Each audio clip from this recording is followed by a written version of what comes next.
time I speak, am I going to You can take your finger off. No, turn it off. Turn it off again. Press it again. Hello? Press it on. Press it.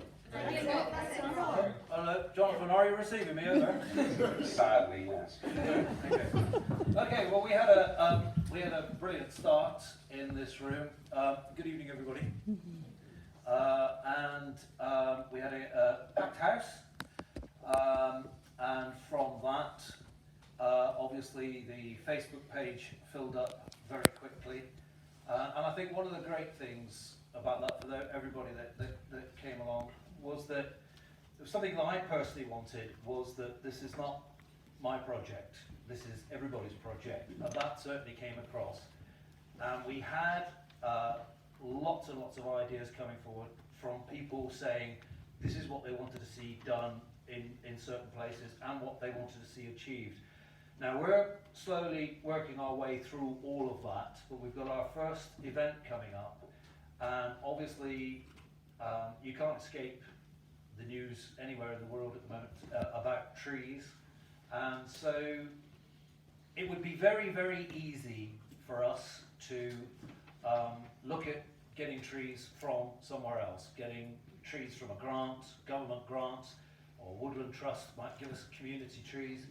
But I've got a little bit worried about that, and what I've proposed, and it's been generally accepted, and I think it's fair to say also been accepted by officers at North Somerset. Paul? Yeah. Hello, Paul. Yeah. Yeah. Yes, And that is that instead of bringing trees in from the outside, what the plan that I've got at the moment is we utilise the trees that we've got. In other words, the seeds from the trees that we've got, the saplings growing underneath big mature trees that are never going to make anything, we utilise those and we move them or we grow them on. So from that, Jonathan and I have devised Adopt a Tree project, where people get to have the seeds from trees, and they bring them on in their gardens, or they can bring them on in the schools, and then when they're of a sufficient age, they get planted out in the places that the people wanted to see them planted in the first place. So we will achieve it by utilising the trees that we already have. I've spoke to colleagues of mine in the Forestry Commission, and they say this is a great idea because what this stops is the potential of ash dieback happening in another tree species. So you're utilising what you've already got in that respect.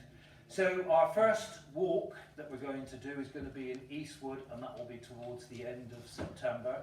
And we're going to be going around. I'll be doing a walking classroom. We'll be looking at the trees, telling you about their value for people and their value for wildlife at the same time, and we'll be selecting seeds from there, and hopefully we've got an answer from North Somerset whether we can get saplings from there or not. Not sure we're quite up to speed on that yet, but we'll be definitely able to collect seeds. In terms of other projects that, as a part of Wild Portishead that we're going to be doing, we're hoping to do a town bird watch where we get everybody involved over a course of a weekend in looking at the birds that they've got in their garden. I would very much like for this building, the folk hall, to hold that data, if that is at all possible.